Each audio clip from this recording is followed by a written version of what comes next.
다 같이 기도함으로써 하나님께 예배드리겠습니다. 내가 주님과 함께하니 하늘로 가더라도 내게 주님밖에 누가 더 있겠습니까? 땅에서라도 내가 무엇을 더 바라겠습니까? 하나님은 내가 받을 몫의 전부이십니다. 하나님께 가까이 있는 것이 나에게 복이니 내가 주 하나님을 나의 피난처로 삼고 주님께서 이루신 모든 일을 전파하렵니다. 하나님 아버지, 하나님께 가까이 하는 것이 복입니다. 이 말씀에 우리가 깊이 아멘하며 이 자리에 다 나왔습니다.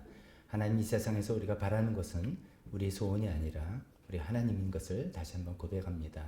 하나님을 바라고 하나님을 알기 원하고 하나님을 더 경험하기 원하고 하나님을 더 깊이 이해하기를 원하는 저의 마음입니다.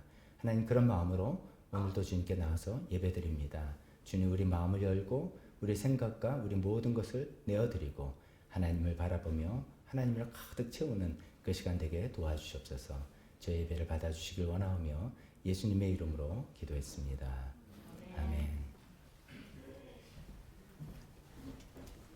다 같이 일어서서 찬송 왕 되신 주 다 찬양하여라, 이 찬송으로 먼저 하나님께 나아가겠습니다.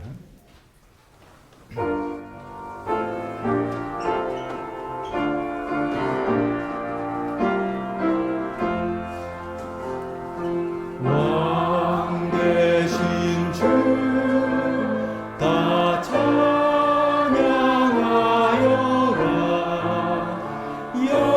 영광과 존귀 곧게 돌리세.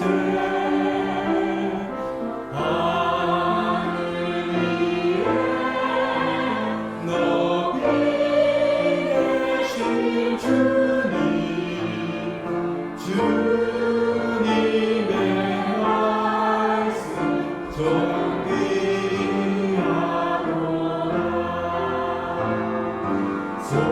소망의 주 다 찬양하여라. 이 땅을 걷고 보좌 오르사. 우리 위에 중보되신 주님, 날마다 은혜 부어주신다.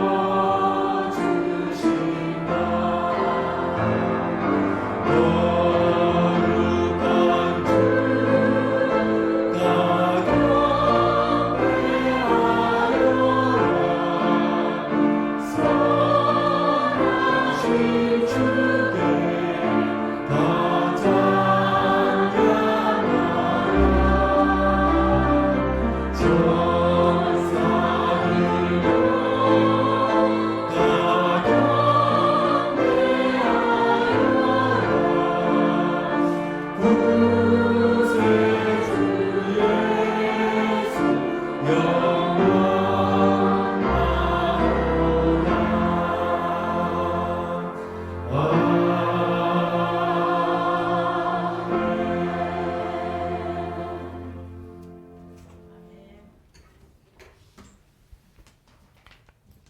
이어서 우리 계속해서 두 곡을 이어서 찬송하겠습니다. 우리의 간절한 하나님께 대한 고백은 우리가 하나님 앞에 신실하게, 진실하게, 또 거룩하게 살기 원하는 마음이죠. 하나님께 이 찬송 가사를 들으면서 하나님, 우리가 하나님께 신실하게, 진실하게, 거룩하게 살기 원합니다. 하나님, 우리의 나의 마음 아시오니 만져주시고 그런 기도 들어주십시오라는 간절한 기도와 함께 주님께, 예수님께서 우리 마음을 채워주기를 간절히 바라는 찬송으로 두 곡을 메들리어서 찬송하겠습니다.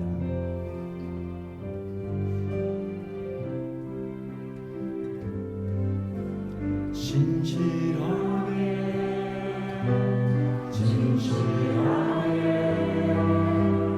거룩하게 살게 하소서.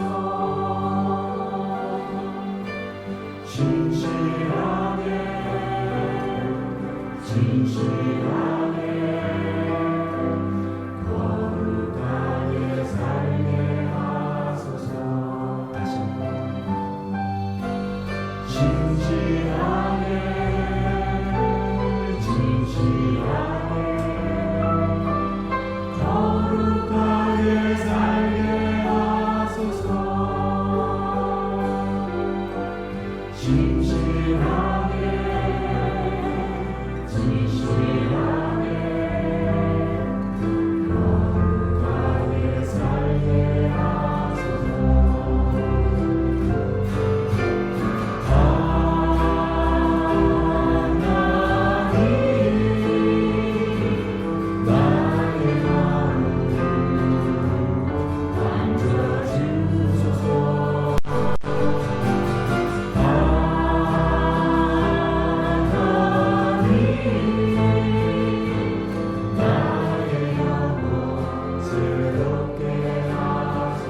진실하게 다시 한번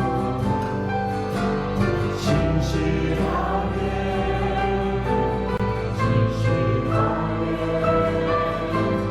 거룩하게 살게 하소서 진실하게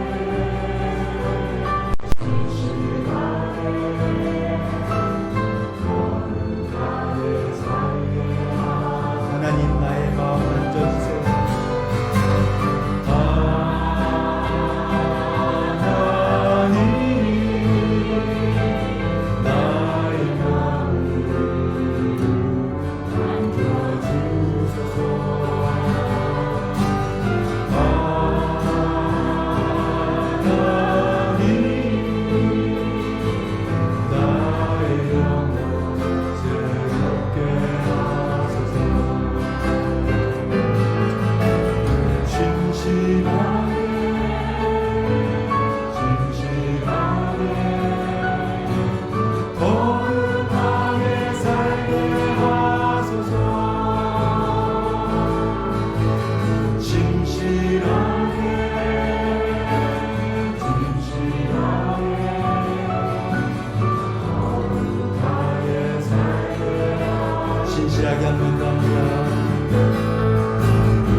우리의 마음속에 또 이곳에 예수님께서 온전히 함께 하셔서 우리 괴로움, 걱정, 슬픔이 있었다면 주님께서 다 거둬주시고 우리에게 힘과 새 용기 주시라 믿습니다. 예수님께서 우리와 함께 하시지만 그래도 우리는 때로는 우리가 걸어가는 길이 마치 광야와 같이 힘들고 어려울 때가 있습니다. 우리 그때 광야를 지날 때 그것이 정말 주님만 내 도움이 되고 주님만 내 빛이 되고 주님 손 놓고는 단 하루도 살 수 없는 그런 광야입니다. 그 주님 그 길을 주님만 붙들고 살겠습니다. 이런 마음을 담고 우리 광야를 지나며 마지막으로 찬양 고백하겠습니다.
우리 지난 한 주도 광야 같은 인생을 살아가다가 또 우리 하나님 품 앞에, 하나님 앞에 다 나왔습니다.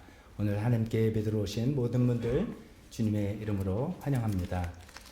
주보를 보면서 교회 소식을 나눠보겠습니다. 먼저 드디어 기다리던 날이 왔습니다. 이제 오늘이 마스크 쓰고 예배드리는 마지막 주가 될 것 같습니다. 내일부터 실내 마스크 착용이 의무에서 권고사항으로 바뀌게 때문에 다음 주부터는 마스크 쓰신 건 여러분의 자유 선택으로 하실 수 있게 됩니다. 설교자나 대표 기도자나 찬양팀은 이제 마스크 펴고 좀 편하게 해도 될 것 같습니다. 그동안 잘 견디셨고 또 그래도 건강 계속 유의하시고 잘 지내시면 좋겠습니다. 가정교회 평신도 세미나 2박 3일로 가는 세미나죠. 계속 말씀드립니다. 이것은 꼭 목자 목녀가 되는 사람만 가는 것이 아니라 우리가 가정교회를 추구하는 교회이기 때문에 모든 목원들도 모든 성도님들도 또 다 한 번씩은 참석해서 우리가 이런 정신으로 교회를 인도하려는구나 유지하려는구나 이런 거를 잘 한번 경험해 보셨으면 좋겠습니다. 예배실 뒤쪽에 게시판에 그 상반기 일정이 되어 있습니다. 거기 이제 세미나 날짜가 있고 신청 날짜가 있는데 신청 날짜가 굉장히 중요합니다. 그때 신청을 해야 되는데 여러분들이 생각하시는 날짜가 있으면 저한테 말씀해 주셔서 등록하는 건 제가 좀 도와드려야 되는 부분이 많이 있기 때문에 도와드릴 테니까 저랑 이야기해 주시면 좋겠습니다.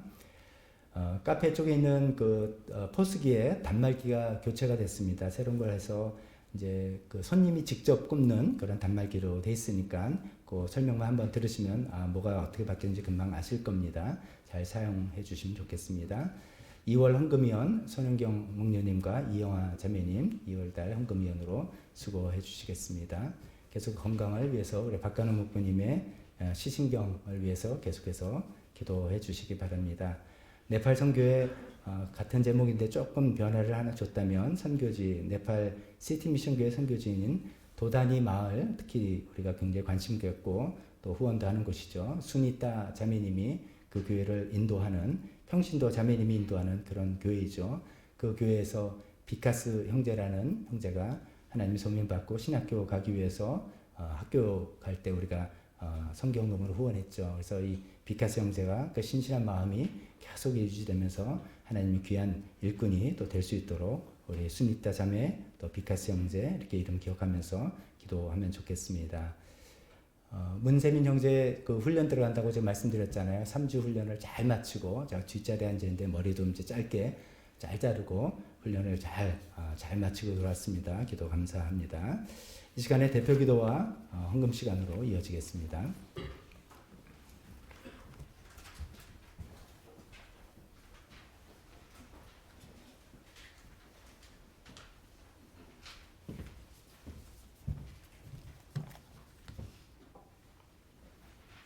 기도드리시겠습니다.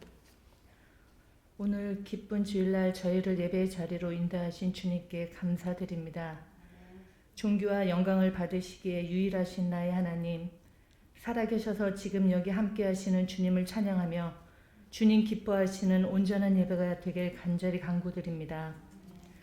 예수님을 믿는다는 것은 어려움과 절망 가운데에서도 소망을 놓지 않으며 신실하신 주님과 교제하며 말씀을 붙들고 기도로 주님께 나아가는 삶임을 알게 하여 주시옵소서. 사랑이신 하나님께서 항상 함께 하시기에 어떠한 상황에서도 평안할 수 있으며 우리는 감사할 수 있습니다. 주님께서 허락하신 자녀된 특권으로 풍성한 은혜의 삶을 누리며 살게 하여 주시옵소서. 그것이 주님께서 주신 저희들에게 크나큰 축복이고 절대적인 은혜임을 알게 하시니 감사드립니다. 아쉬울 것이 없는 삶, 지난주 설교 말씀처럼 다윗이 시편에서의 고백처럼 영원한 관점에서 현재를 바라볼 때 이미 우린 승리한 삶입니다. 기쁨의 감사 기도로 주님께 올려드립니다. 우린 주님 안에서 새 생명으로 거듭났음을 알기에 힘들고 지칠지라도 낙담하지 않습니다. 성공한 삶의 연장선 위에 있음을 감사드리며 조금씩 변해가는 저의 믿음의 과정 속에 주님의 성품을 닮아가는 저희 모두가 되기를 간절히 기도드립니다. 주님께 기도할 때도 저희는 세상의 안정과 가치를 구하는 기도보다는 사랑이신 주님의 말씀을 바로 알아가며 참 지혜이신 주님의 말씀을 구하는 기도를 하게 하여 주시옵소서. 늘 깨어있어 주님의 뜻을 분별하게 하시옵시며 행함으로 참 생명의 삶을 살기를 간절히 기도드립니다. 조금씩 성숙해져가는 기도로 저희가 거룩해짐으로 주님께서 기뻐하는 믿음의 삶을 살 수 있도록 축복하여 주시옵소서. 때론 감당할 수 없는 시련이 닥칠지라도 내 마음이 평안하고 낙담하지 않음은 주께서 저희와 함께 하심이니 때에 따라 저희 필요를 채워주시고 가장 선한 길로 인도하심을 믿기 때문입니다. 어리석고 연약한 저희들 오직 주님만을 의지하고 나아갈 때 주님의 놀라운 지혜와 능력을 간증하며 자랑하는 삶 살 수 있도록 도와주시옵소서. 목장 사역을 위해 기도합니다. 주님께서 애타게 찾으시는 잃어버린 한 영혼이 주님 품으로 돌아올 수 있도록 기도와 섬김으로 동참하게 하시옵소서. 익숙해져 있는 친교와 모임만이 아니라 진지하게 하나님의 말씀으로 교제하며 변화된 삶의 모습에서 살아계신 주님을 만난 삶의 간증이 넘치게 하시옵소서. 주님의 일에 동참하는 기쁨 또한 허락하시며 그 풍성한 하나님의 사랑과 축복을 나누는 믿음의 교제가 되길 간절히 기도드리옵나이다. 주일 학교를 위해 기도드립니다. 김진경 목사님과 함께 수고와 헌신으로 시간과 재능을 기부해 주시는 모든 교사님들을 축복합니다. 아이들의 믿음이 성장하고 있습니다. 교회의 기둥이 될 우리 아이들이기에 참 사랑이신 아버지의 말씀을 바로 깨달아 알며 주님 품 안에서 아름답게 성장하길 간구드립니다. 거칠고 삭막한 세상에서도 빛이신 하나님께로 나아와 절망 가운데서도 소망으로 감사할 줄 알며 참 부모이신 아버지 하나님을 바라보며 의지하는 믿음 안에서 성장하게 하여 주시옵소서. 새롭게 편생된 사역부서를 위해 기도합니다. 8개의 사역부서들이 주님의 이름으로 성실하고 충실하게 그 소명을 넉넉히 감당케 하여 주시옵시며 선하신 주님의 뜻 안에서 깊이 기도하며 주님의 말씀과 뜻을 분별하여 주님의 나라와 의를 구하는 일에 동참하게 하여 주시옵소서. 오늘 말씀 전하실 박덕주 목사님을 통하여 갈급한 저희들의 영을 생명수로 채워주시고 단비를 내려 주시옵기를 바랐고 원하옵나이다. 우리 주 예수님의 이름으로 감사하며 기도드렸습니다. 아멘.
하나님 아버지, 오늘도 주님 앞에 물질을 드립니다. 하나님 우리 삶 속에 기회를 주시고 일할 거리를 일터를 주셔서 그곳에서 땀 흘려 일하게 하다가 주님께서 주신 물질들을 우리 가지고 삶을 공유하고 상향하고 왔습니다. 하나님 이 모든 것들 하나님께서 주인 되셔서 우리에게 베푸신 것들이라 믿고 또 하나님 신뢰하는 마음으로 물질 드립니다.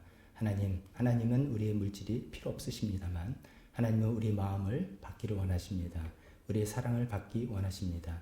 우리의 신뢰함을 이 고백을 받기를 원하십니다. 기꺼이 기쁘게 받아주시고 우리 삶 속에 드리는 손길들에 주님 필요한 것들 영육간에 다 채워주셨길 원합니다. 이 물질로 하나님 나라에 필요한 부분도 다 채워주기를 간절히 기도드리며 예수님의 이름으로 기도했습니다.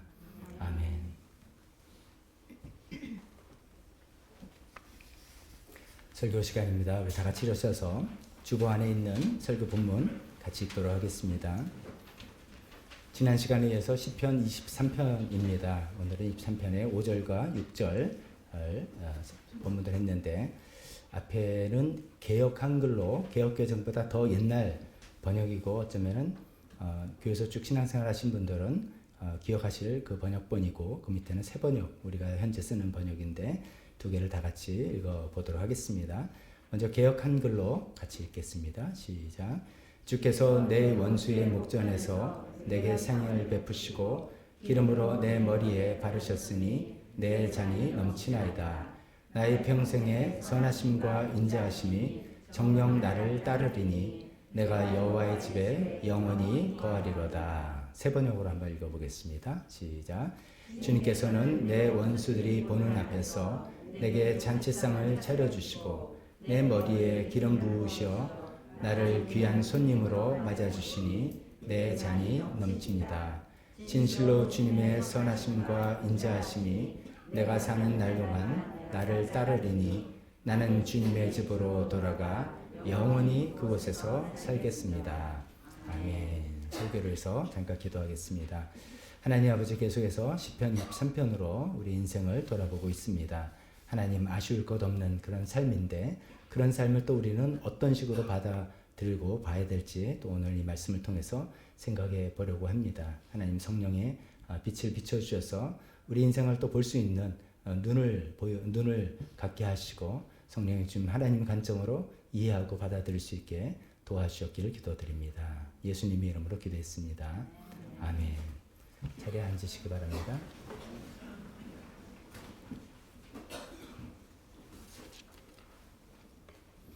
지난 시간에 이어서 이제 시편 23편 말씀을 가지고 하나님 말씀 전하려고 합니다.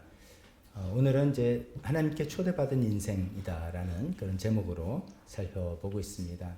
지난주에 이제 4절까지 내용이라고 볼 수 있겠죠. 전반부에 우리가 익숙한 시편 23편의 내용은 그 이미지가 양과 목자의 이미지요. 양과 목자의 이미지로 인생을 노래했다 이렇게 볼 수가 있겠습니다. 그래서 그렇게 보니까 내 인생은 아쉬울 것이 없는 삶이다. 제가 이제 좀 강조해서 말씀드린 것이 이것이 회고에서 보는 것만이 아니다라는 것이죠. 회고에서 보는 것이 아니라 지금 현재 그런 아쉬울 것 없는 삶을 살고 있다라고 우리가 생각해 봅시다라고 말씀드렸습니다. 그리고 그렇게 할 수 있는 이유로 두 가지를 말씀드렸죠. 첫 번째는 영원한 현재를 살아보자. 즉 영원이라는 관점으로 매일매일 현재를 보게 된다면 그렇게 살 수 있게 된다는 것이죠. 그 영원한 관점으로 보니까 우리는 이미 승리했고 이미 우리는 성공했기 때문에 그것을 보고 성경을 통해서 보고 믿기 때문에 그런 관점으로 오늘을 본다면 우리가 좀 아쉬울 것 없는 그런 삶을 살아갈 수 있겠다. 운동 경기 이야기도 했죠. 이미 이긴 경기 재방송 다시 볼 때 요모조모 보면서 더 즐기고 누리는 그런 같은 인생을 살아보자 라는 말씀드렸습니다. 이게 뭐 쉽다는 뜻은 아닙니다. 그렇게 생각한다는 것이 뭐 그냥 간단하게 된다는 뜻이 아닙니다. 그런데 어쩌면 그것이 우리가 신앙적으로 우리 인생을 보는 관점이 될 수 있다는 말씀을 드린 것입니다. 두 번째는 일상이 기적이 되는 그런 생각을 해보자는 말씀이었죠. 죽음의 음침한 골짜기가 생명의 푸른 평안으로 탁 바뀌면야 얼마나 좋겠습니까? 근데 그렇게 안 된다 할지라도 비록 우리가 죽음 골짜기를 지금 걸어간다 할지라도 하나님의 주의 지팡이와 막대기만 있으면 나는 충분하다. 그리고 그것이 바로 기적이다 라고 우리가 볼 수 있겠다는 것이죠.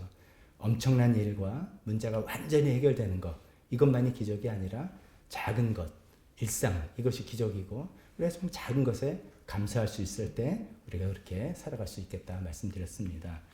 우리가 크고 짜릿한 것에 만족이 아니라 작고 미미한 것을 만족을 극대화하는 어떤 일상적인 훈련이 되어 있다면 우리가 충분히 이런 것을 해나갈 수 있을 거라 생각합니다. 오늘은 이제 후반부의 내용을 본문을 가지고 말씀을 전하려고 하는데요. 후반부는 이미지가 좀 달라졌습니다. 양과 목자 이미지가 아니라 어떤 잔치집에 초대받은 그런 이야기를 하고 있습니다. 시편 기자의 입장에서 보면 이제 이렇게 이야기하는 거죠. 어느 날 내가 어느 집에 초대를 받았다는 거예요. 초대를 받아서 그 집에 들어가 보니까 딱 벌어진 잔치상이 마련되어 있는 거고 나만이 아니라 다른 사람들도 이렇게 와 있고 그런데 이제 내가 바로 주인공이에요. 내가 귀빈, 가장 귀한 내가 주인공인 것이죠. 그 집주인이 나를 아주 귀한 손님으로 나를 대접해주고 있더라. 이런 이야기죠. 이것이 이제 다윗이 생각에 자기 인생을 그렇게 본다는 거죠. 자기 인생을 쭉 생각해 보니까 나는 하나님께서 나를 이렇게 초대해가지고 하나님께 초대받아서 귀한 대접을 받고 있는 인생이구나라고 노래를 했다는 것입니다. 그래서 그런 관점으로 오늘 말씀을 생각해 보려고 합니다. 근데 이제 먼저 우리가 이 말씀을 이해하기 전에 이제 우리가 이해를 잘 해야 되니까요.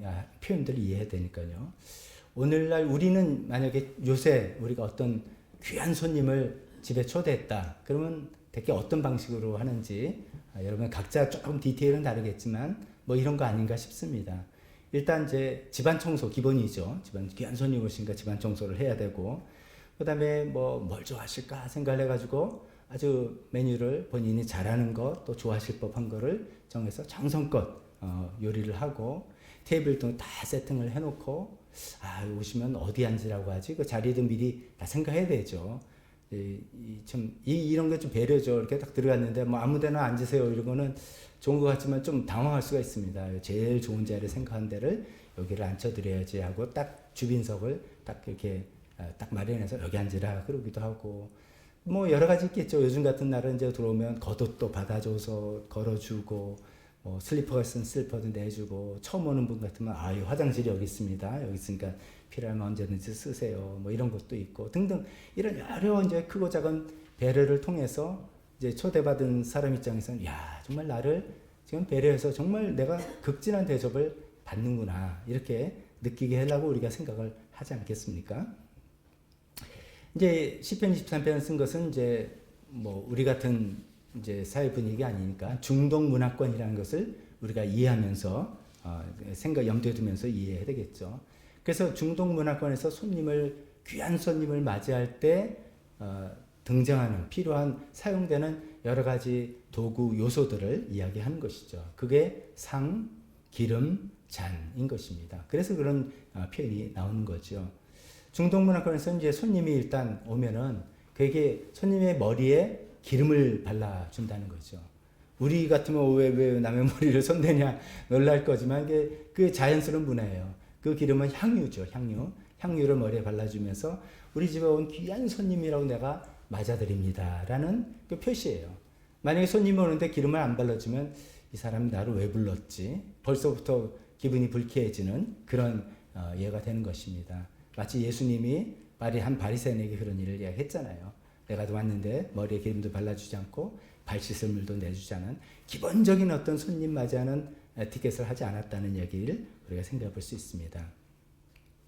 그래서 이 기름이라는 것은 손님으로 내가 환대하고 잘 맞아들인다라는 그런 상징으로 쓰이는 겁니다. 참고로 이제 이 말씀을 우리가 이렇게 이해하는 분들도 이런 경우도 있습니다. 기름을 부은다 하니까 우리가 이제 성경 공부를 하다 보면 기름 부었다, 기름 부음을 받은 사람 뭡니까?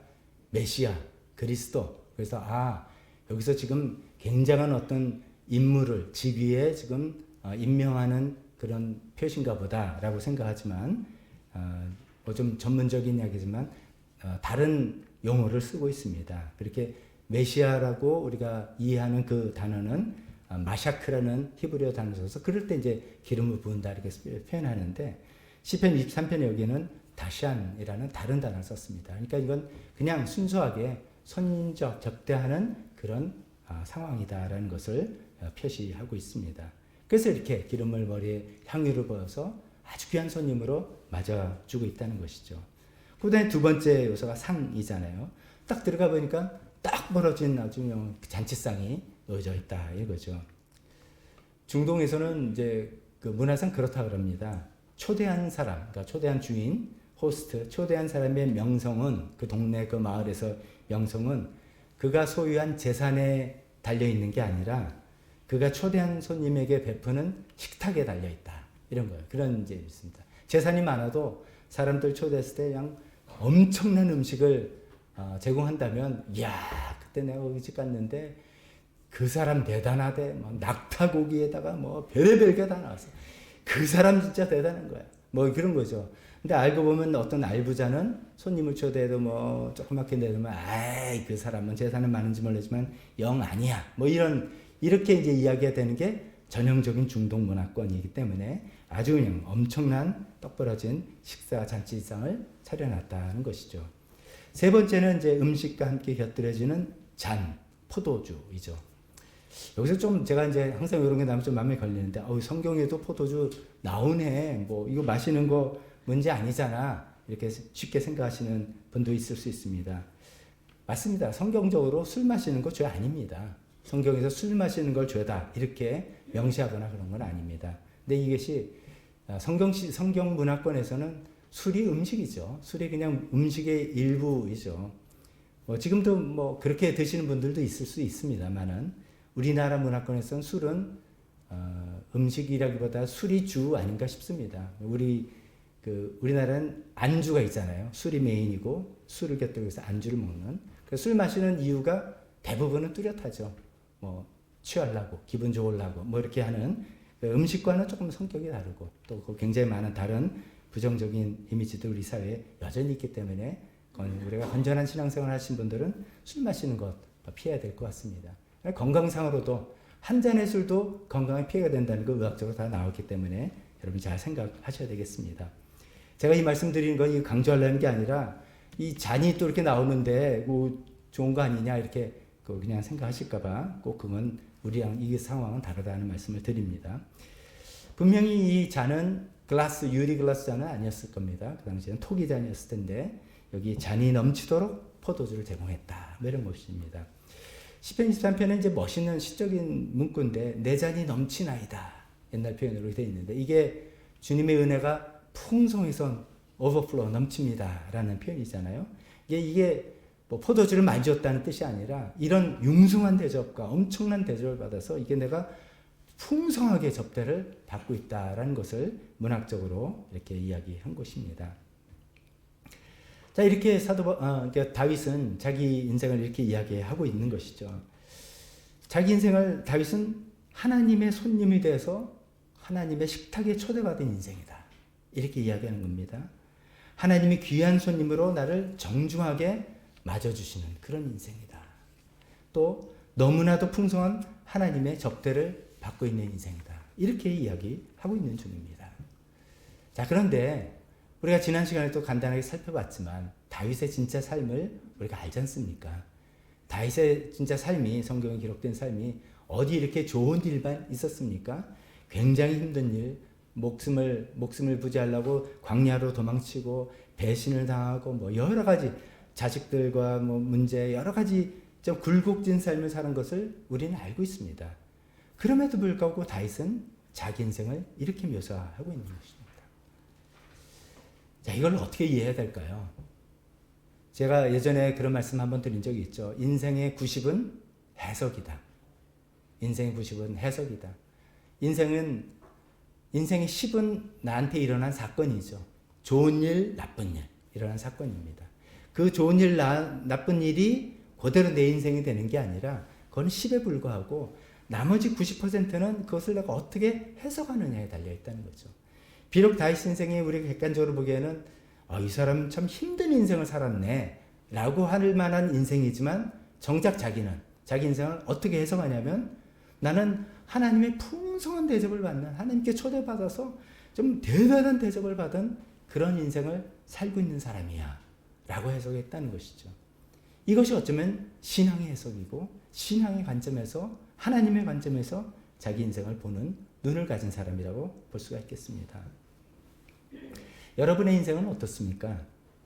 제가 양극단을 한번 예를 들어보면 유복한 가정에서 태어나고 부모님께 좋은 것들을 많이 물려받았습니다. 재산도 물려받고 또 좋은 머리도 물려받아서 이렇게 그다지 어렵지 않게 살아나가고 또 시대도 잘 맞아서 기회가 턱턱 되는 거예요.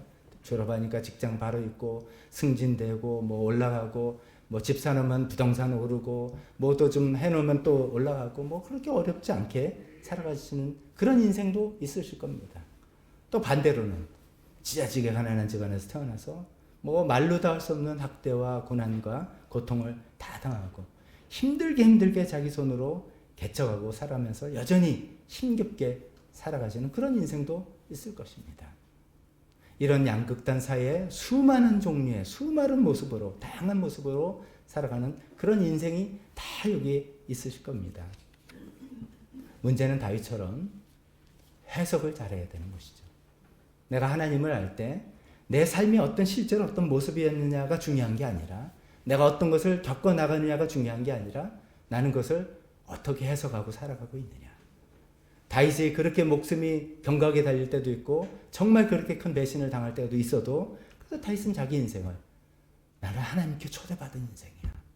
하나님이 나를 어떻게 끔찍하게 대해주시는지 엄청난 잔치상을 차려놓고 나를 깜찍이 귀한 손님으로 대접해 주시는 난 그런 인생이야 라고 살아가고 있다는 것입니다. 여러분은 여러분의 인생을 어떤 인생이라고 생각하십니까? 여러분은 인생이 어떤 인생이라고 생각하시면서 살아가고 있는지 한번 좀 또 생각해 봤으면 좋겠습니다. 어떤 분들은 이렇게 생각할 수 있습니다. 다 인생 좋은데 왜 하나님께 초대받은 인생이야? 인생은 내가 주인으로 내가 주체로 살아가는 거지. 뭐 이렇게 내가 왜 손님이야? 내가 주인이지. 그래야 인생을 당당하게 사는 거지. 이렇게 말씀하시는 분도 있을 것입니다. 저도 예전에 이제 넬슨 만델라 남아프리카 공화국 그 대통령 이야기를 하면서 영화 이야기를 하면서 그런 표현을 그분이 그 감옥에 오랜 기간 동안에 좌절하지 않고 이겨낼 수 있던 그 시 한 편을 제가 소개해 드렸잖아요. 우리말로 표현하면 이렇게 된 거죠. 나는 내 운명의 주인. 나는 내 영혼의 선장. I am the master. I am a master of my fate. I am a captain of my soul. 이거 붙들고 그 감옥 속에서 독방 생활을 견뎌 나갔다. 그런 얘기를 말씀드렸지 않습니까? 제가 이 말씀을 드렸을 때는 맞다. 우리 인생의 주인은 우리 자신입니다. 라는 것이 최종 결론이 아니라고 그때 말씀드렸죠. 워낙 우리가 살면서 워낙 다른 사람들이나 다른 상황이나 사건들에 휘둘리고 얽매이고 이렇게 살아가니까 그 중간 단계로 말씀을 드렸다고 계속 말씀드렸죠. 생각해 보세요. 정말 우리가 얼마나 많이 다른 사람의 좌지우지 되는 삶을 사는지 모르겠습니다. 예를 들면 저희 가면 넌 너무 좋은데 그 한 사람 누구 한 사람 있어. 그 사람 때문에 나는 거기 안 가. 거기 가면 아무리 유익하고 좋은 게 있어도 그 사람에 얽매여서 그 사람에 휘둘려서 내 인생에 좋은 것들을 취하지 못하는 그런 경우. 어떤 한 사람이 나한테 어떤 일을 하고 말을 한 것 때문에 사로잡혀서 맨날 며칠을 잠 못 자고 평생을 힘들고 괴로워하는 나를 속썩이게 하는 사람. 그 사람에게 내 인생이 매여 있는 거고 잡혀 있는 것 아니겠습니까? 또 어떤 사건을 맞아서 큰 일을 겪고 경제적인 어려움을 겪고 건강에 문제가 생기고 관계 어떤 문제가 생겨서 어떤 사건과 상황이 나를 완전히 휘둘리게 하는 그런 인생 되지 말자는 것이죠. 그렇게 살지 말자는 의미에서 나는 내 운명의 주인이고 나는 내 영혼의 선장이라고 우리가 넬슨 만델라와 같이 똑같이 말할 수 있는 것이죠. 하지만 그것이 끝이 아니죠. 내 세상에 내 마음대로 되는 일이 없고 내가 정말 주인이라면 다 내 뜻대로 이렇게 돼야 되는데 세상에 그렇게 되는 일이 없는 것이죠. 성경에서 우리를 죄인이라고 할 때 가장 중요한 그것을 꼽고 있습니다. 인생의 주인이 누구냐? 인생의 주인이 당신이냐? 이게 도덕적으로 윤리적으로 교회를 나왔냐? 그게 아니라 인생의 주인이 누구라고 생각하면서 살고 있느냐를 가장 큰 죄라고 여긴다고 우리가 거듭 성경을 통해서 말씀을 드렸습니다. 우리는 다윗과 똑같이 하나님이 내 인생의 주인입니다. 내 인생은 하나님이 초대해 주셔서 살아가는 삶입니다. 내 인생은 하나님께 초대받은 삶입니다. 내가 주인이 아닙니다. 하나님이 주인이십니다. 저는 손님으로 이 세상을 살아가고 있습니다. 하나님의 뜻을 이루면서 살아가고 있습니다. 라고 고백하는 우리가 되었으면 좋겠습니다. 만약에 우리가 그렇게 받아들인다면 내 인생은 그래 이때까지 내가 주인인 줄 알았는데 하나님이 주인이고 내 인생 결국 하나님께서 초대해 주신 초대받은 삶을 살고 있는 거구나 라고 한다면 두 가지를 생각해 볼 수가 있습니다. 첫 번째는 그 식탁에 차려있는 잔치상에 차려있는 음식 메뉴 내가 정하는 거 아닙니다. 내 마음대로가 아닙니다. 주인인데 주인이 날 초대해서 주인이 마련해 주신 음식을 먹는 겁니다. 주인이 정성껏 사랑을 다해서 마련해 준 그 음식을 먹는 것이 나의 인생이라고 말씀드리는 것입니다. 그 메뉴를 가지고 남들과 비교하거나 불평할 필요가 없다는 것이죠. 여러분 같으면 어떤 메뉴가 나올 때 야, 내가 진짜 와 이런 대접을 받다니 하시겠습니까? 다 이제 각자는 다르겠습니다만 뭐 어떤 분은 적어도 뭐 한우 툭불 스테이크 정도는 돼야지 뭐 하는 분이 있을 수도 있겠고요. 랍스터는 돼야지 뭐 이런 분들도 있을 거고. 이 메뉴는 이 식탁에 차려진 잔치라고 불러놓고선 불러서 와보니까 잔치상에 차려진 이 메뉴는 하나님께 맡기자 하는 것입니다. 하나님이 우리의 식성, 우리의 체질 제일 잘 아셔서 어떤 때는 그게 뭐 그냥 밥에 반찬 2가지 있을 수도 있습니다. 어떤 때는 산채비일 수도 있습니다만 하나님께서 우리 인생에 가장 잘 아셔서 최고의 음식으로 준비를 해 주셨을 것이라고 우리가 그걸 믿어야 됩니다. 왜냐하면 하나님께서는 가장 귀하신 독생자 예수님을 우리 위해서 죽음을 해서 생명을 내주시고 우리를 초대해 주신 이상이거든요. 그러니까 그 하나님의 마음을 알고 하나님이 주신 건 뭐라도 그것이 가장 나한테는 최고의 밥상이다 라고 우리가 믿었으면 좋겠습니다.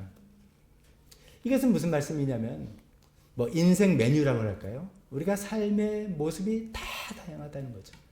아까 제가 말씀드린 양극단의 어떤 인생의 모습 있는 것처럼 각자 사는 삶의 모습이 다 다른 거예요. 그게 마치 나를 초대해놓고 나한테 베풀어진 잔치상 메뉴라고 우리가 생각해 보자는 것입니다.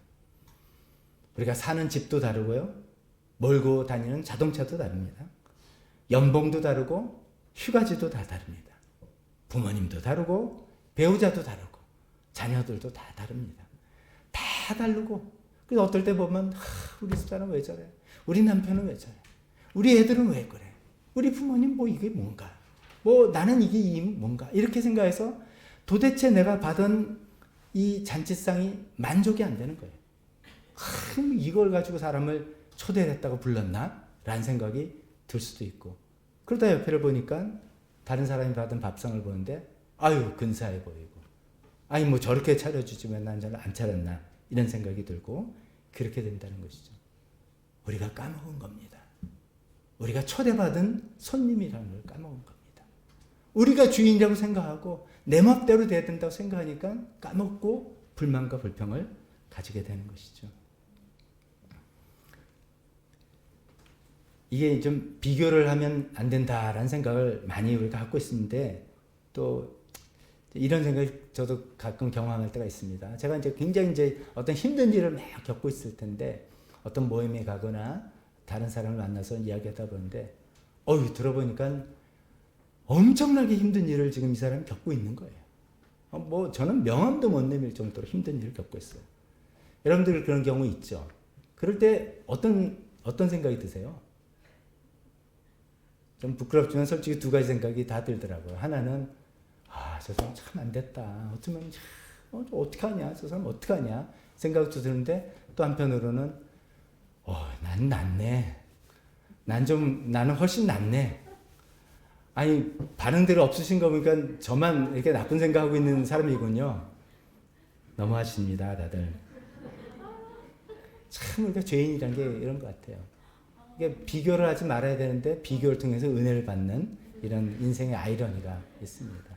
근데 이제 그런 거 말고 하나님 왜 제 인생의 메뉴는 이겁니까? 왜 나는 저 사람처럼 저런 훌륭한 식탁 주시지 않은 겁니까? 라는 생각을 내려놔야 됩니다. 우리는 초대받은 인생입니다. 우리가 주인이 돼서 하나님이 나를 도우시는 그런 인생이 아닙니다. 제가 여러 차례 말씀드렸죠. 우리가 자꾸 하나님을 믿는다고 하면서 하나님을 종으로 부려먹는다. 말로는 하나님, 주님이라고 하면서 우리가 생각하는 하나님은 내가 주인된 인생을 쫙 살아나가는데 필요한 것을 채워주시는 분이에요. 어시스트 해주시고 메꿔주시는 분이에요. 필요할 때 부르고 필요 없으면 저희 가 계시라고 그러고 다급할 때 부르고. 그래서 하나님의 목적은 내 인생을 빛나게 해주는 것, 내 인생을 성공시켜주는 게 하나님의 하실 일이라고 우리가 착각하면서 얼마나 살아갑니까? 거꾸로지 않습니까? 다윗처럼 하나님이 주인이시고 하나님이 나를 이 인생을 초대해 주셔서 하나님께서 베풀어 주신 이 식탁을, 그 메뉴가 뭐라 할지라도 잔치상이다 라고 하면서 감사함으로 받아들이면서 살아가야 되는 우리가 되었으면 좋겠습니다. 두 번째, 우리가 인생의 주인이 아니라 우리는 초대받은 손님이라 할 때는 나와 동석하는 사람도 내 마음대로 정하는 게 아닙니다. 이 잔치에 함께 있는 사람, 누가 같이 있었으면 좋겠다 하는 것은 내가 정하는 게 아니죠. 초대받은 사람이 누구 같이 있으면 좋겠습니다 하는 경우가 없지 않습니까? 초대한 사람 마음이죠. 오늘 이 본문을 보니까 이렇습니다. 어쩌면 이제 우리가 풀어서 생각해 본다면, 나 혼자 초대받은 줄 알고 이렇게 갔어요. 갔더니 다른 사람들이 있는 거예요. 근데 세상에 내 원수가 거기 있는 거예요. 여기 나오잖아요. 주님께서는 내 원수들이 보는 앞에서, 원수가 이 잔치상에 같이 있는 거예요. 근데 한 명이 아니에요. 우리 예전에 읽었던 개역 한글에는 원수 이렇게 돼서 한 명인가 복수인가 단수인가 불분명한데 새 번역은 정확히 그걸 번역했습니다. 원수들, 원수 여러 사람이 거기 같이 있는 겁니다. 여러분 어떻게 생각하십니까? 하나님 나를 부르시고 왜 내 원수들도 같이 초대하신 거예요? 뭐예요 이게? 이런 생각이 들 수 있지 않겠습니까? 제가 이제 오늘 개역 한글 이 부분을 같이 본문에 쓴 거는 혹시나 저처럼 제가 옛날에 오해했던 것처럼 오해하시는 분이 있을까봐 적어놓은 것입니다. 저는 옛날에 이 부분을 이렇게 오해했습니다. 개역 한글 그 부분 다시 읽어보면, 주께서 내 원수의 목전에서 내게 상을 베푸셨다. 그 생각해서 뭐라고 생각했냐면, 하나님이 내 원수들 다 불러 모아서 원수들 무릎 꿇게 하고 하나님께서 나한테 큰 상을 주셨다. 드디어 하나님께서 복수해 주신 날이구나. 하나님 멋집니다.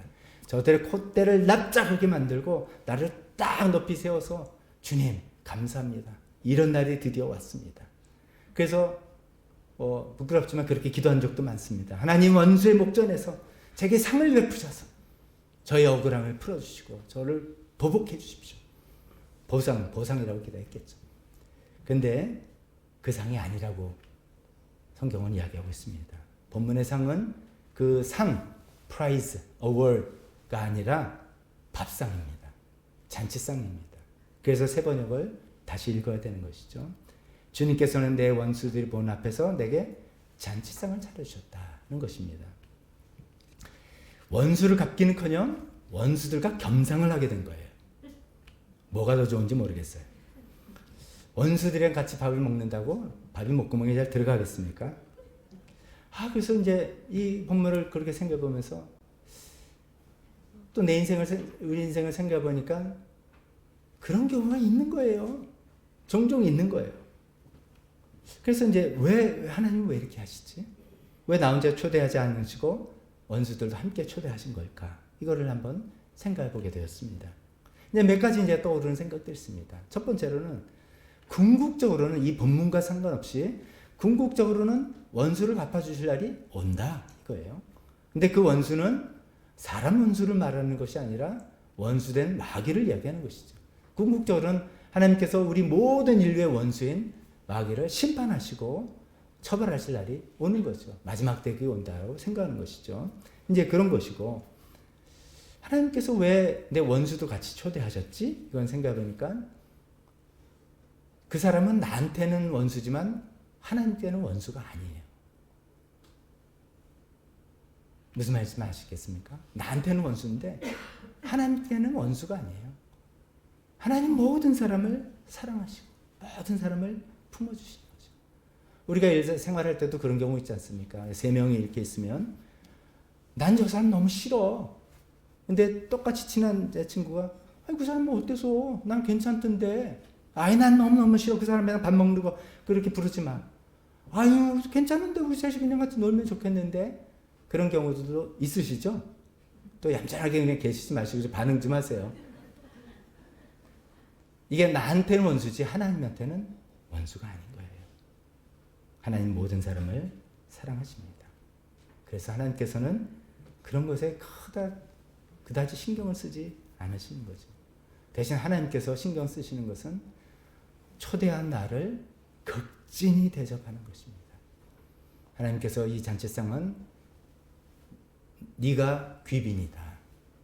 네가 원수라 생각할 사람들은 다 들러리로 내가 부른 거고 네가 귀빈이다. 그래서 귀빈 상석에 딱 앉혀놓고 모든 음식 제공하고 모든 접대하는 것이 나한테 포커스 맞춰 있다는 것이죠. 그래서 원수가 한 상에 있긴 하지만 원수에 대한 신경이 점점 덜 쓰여지게 되는 거예요. 더 쓰여지는 것은 주인이 나한테 해주는 그 일을 이해하고 캐치하고 받아들이고 마음이 감사함으로 채워지는 것이죠. 그래서 나의 신경이 원수에서 점점점 주인에게로 옮겨갑니다. 그리고 내 마음은 점점점 편해집니다. 우리가 신앙생활 할 때 이런 경우가 참 많이 있는 것 같습니다. 우리가 하나님께 간절히 어떤 기도하는 제목들을 하나님께서 우리가 요청한 대로 문제를 해결해 주시는 그런 경우도 물론 있습니다. 단 그래서 기도합니다. 근데 그런 경우와 동시에 하나님께서는 그 문제 해결이 아니라 그 문제는 여전히 있더라도 그 문제를 감당할 수 있는 나를 키워나가시는 그런 경우가 더 많은 것 같습니다. 근데 그걸 감당하는 내가 되는 건 뭐냐면 내 안에 계신 하나님이 점점 크게 느껴지는 거죠. 내 안에 계신 하나님이 점점 리얼하게 느껴지는 거죠. 내가 점점 하나님께 집중하게 되는 거죠. 문제와 상황과 어떤 사람이 아니라 내 안에 계신 하나님이 점점점 크게 되고 점점점 친밀하게 되고 점점점 리얼하게 실제적으로 느껴질 때 그 문제들이 여전한 거지만 주관적인 어떤 볼륨은 여전하지만 객관적으로 비율이 점점점 작아지는 것이죠.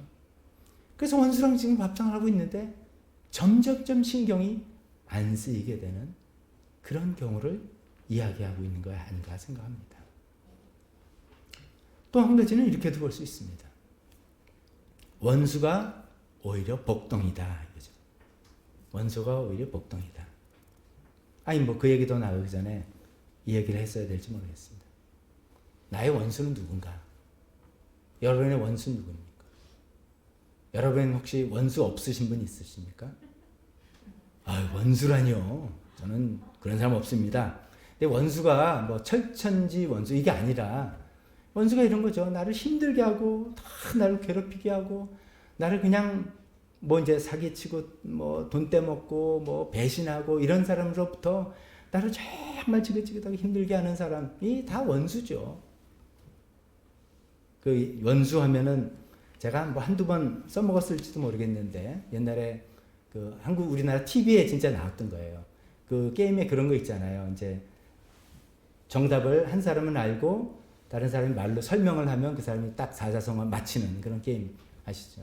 거기 이제 할머니, 할아버지, 진짜 시골에서 올라오신 분들 같이 생긴 할머니, 할아버지 오셔서 할아버지가 정답을 가지고 문제를 내면 할머니가 맞추는 거예요. 정답은 천생연분 이거예요. 근데 할아버지가 여보 그거 있잖아. 자기랑 나랑 이렇게 둘이 같이 사는 거 그거 뭐 했더니 할머니가 너무 자신 있게 왼수 이런 거예요. 아니 내자로 평생 왼수. 그건 진짜 공전의 히트 같아요. 공전. 가족이 원수이겠죠. 뭐 자식은 전생에 원수다 뭐 이런 말도 있고 부모가 원수다 뭐 이런 말도 있고 아니 이것은 가까운 사람일수록 원수가 될 가능성이 많은 거죠. 가깝기 때문에 더 찌르는 말을 하고 많이 지내다 보니까 우리가 이제 많이 지내다 보니까 그냥 참다 말 터져 나오면서 그냥 비수를 꼽는 말도 하기도 하고 그렇잖아요. 그리고 뗄 수도 없고 가족, 내가 가까이 지내는 직장 동료, 친구 뭐 이런 사람들이 사실 우리가 생각하는 원수입니다. 쉽게 안 볼 수 있는 사람은 원수도 아니에요. 그냥 안 보면 되는 거예요. 예수님께서 뭐라고 하셨습니까? 원수를 어떻게 하라고 하셨습니까? 원수를 사랑해라. 저 같으면 원수를 멀리하라 이랬을 것 같아요. 근데 멀리할 수가 없는 사람이기 때문에 사랑하라는 거죠. 멀리 할 수 있으면 원수도 아니에요. 그냥 끊어버리고 살면 돼요. 근데 끊을 수 없는 사람인데 계속 내 인생 옆에서 나를 힘들게 하고 누구 잘못이든 간에 그런 사람들이 원수죠. 평생의 원수는 사라지지 않습니다. 평생의 내 인생 계속 살아오면서 항상 원수가 내 옆에 있습니다. 근데 그 원수를 복동이다 라고 하는 것입니다. 왜냐하면 그 원수가 나를 겸손하게 만들고 그 원수가 나를 더 성장하게 만들고 그 원수 때문에 내가 더 하나님 앞에 철저히 무릎 꿇고 기도하고 매달리게 만들고 그 원수로 인해서 내가 더 착잡히지 않으려고 지혜롭게 되고 조심하게 되고 하는 그런 동력을 나에게 제공해 주기 때문입니다. 다윗이 이 시편을 썼을 때 다윗이 염두에 둔 원수는 누굴까요? 그것도 한번 생각해 보는 거죠. 우리가 다윗의 인생을 성경을 보면서 알기 때문에 골리앗부터 시작해서 많은 사람을 접하는데 여러 사람들고 누구를 염두에 뒀을까? 사실 그것도 궁금합니다. 근데 저는 이제 이런 생각이 들었어요. 이제 원수 중에 한 사람은 틀림없이 이 사람을 염두에 둘지도 모르겠다.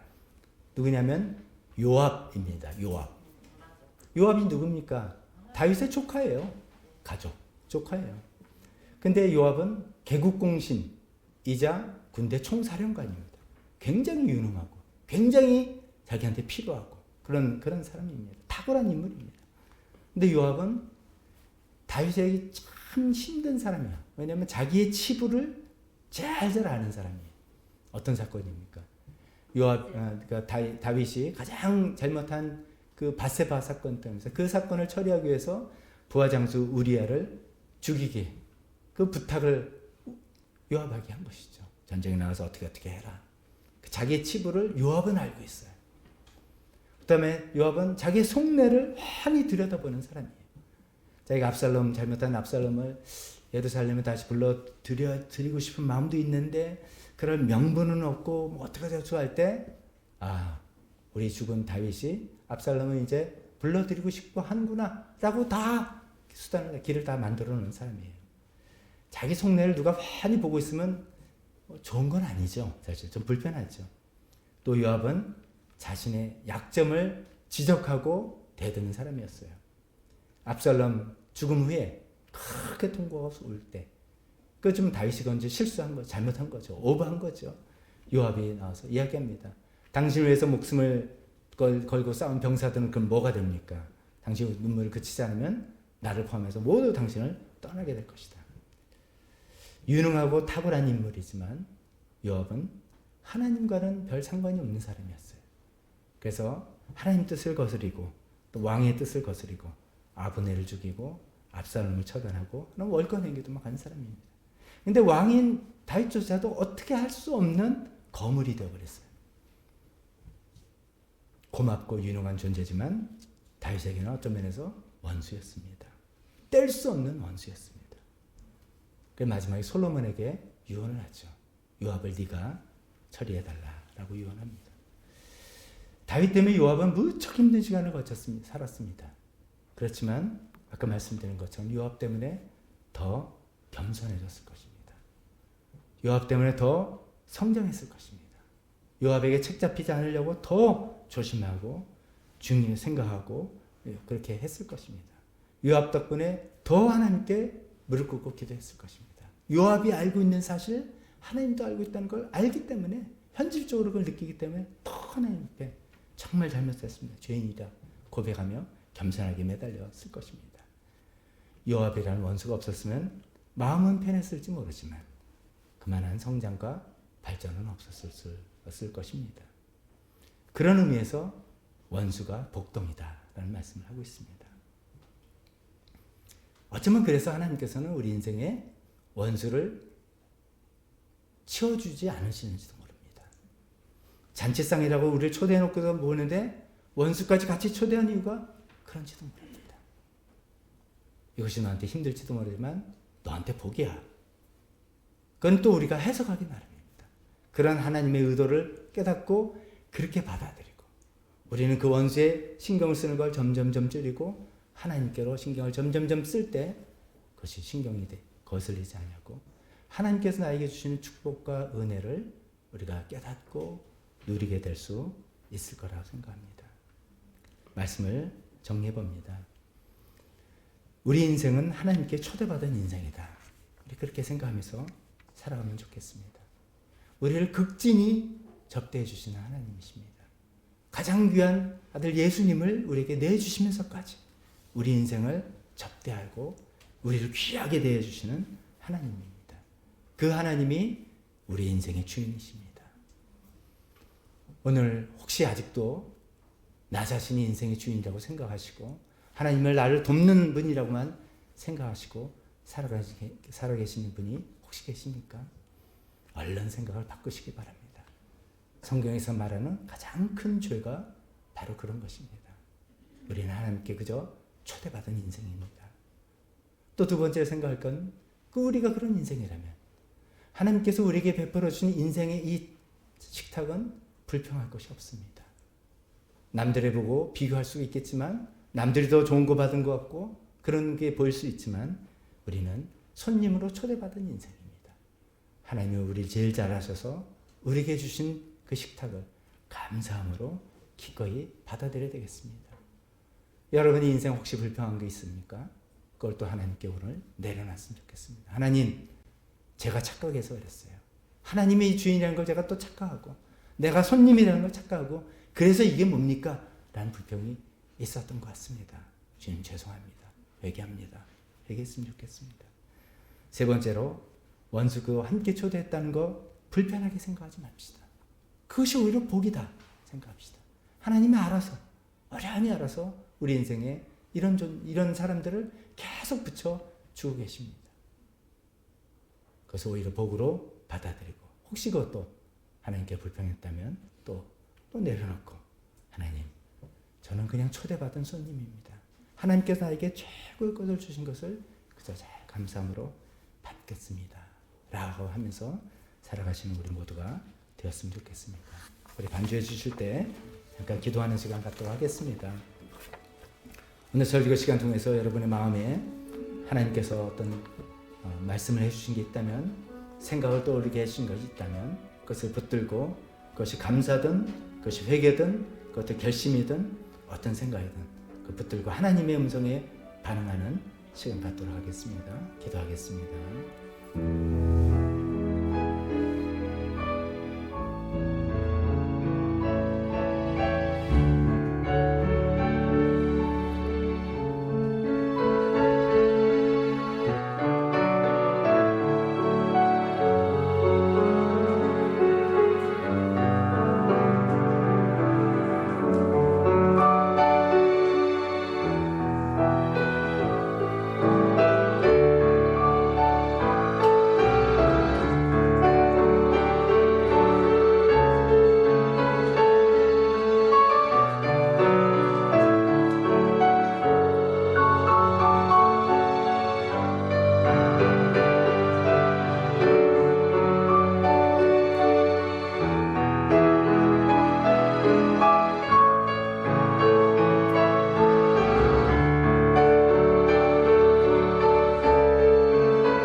다 같이 일어나서 헌신 찬송하겠습니다. 가사는 주보에도 있습니다. 찬송하면서 나와서 헌신하실 분은 기도하실 때 제가 또 기도도 해드리겠습니다.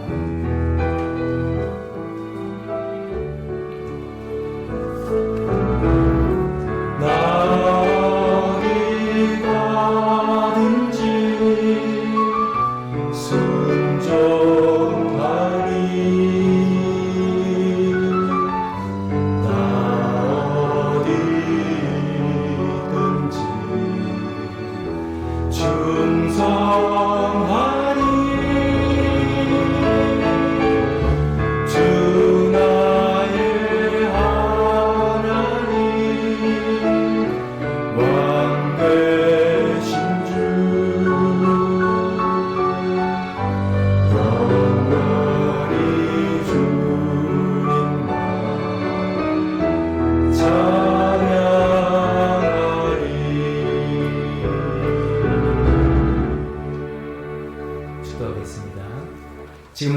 예수 그리스도의 은혜와 하나님 아버지의 사랑하심과 성령님의 교통하심이 하나님께 초대받은 인생이라고 믿고 받아들며 감사함으로 살겠다고 결심하고 있는 여기 있는 모든 분들 머리 위에 지금부터 영원토록 함께 있을지어다.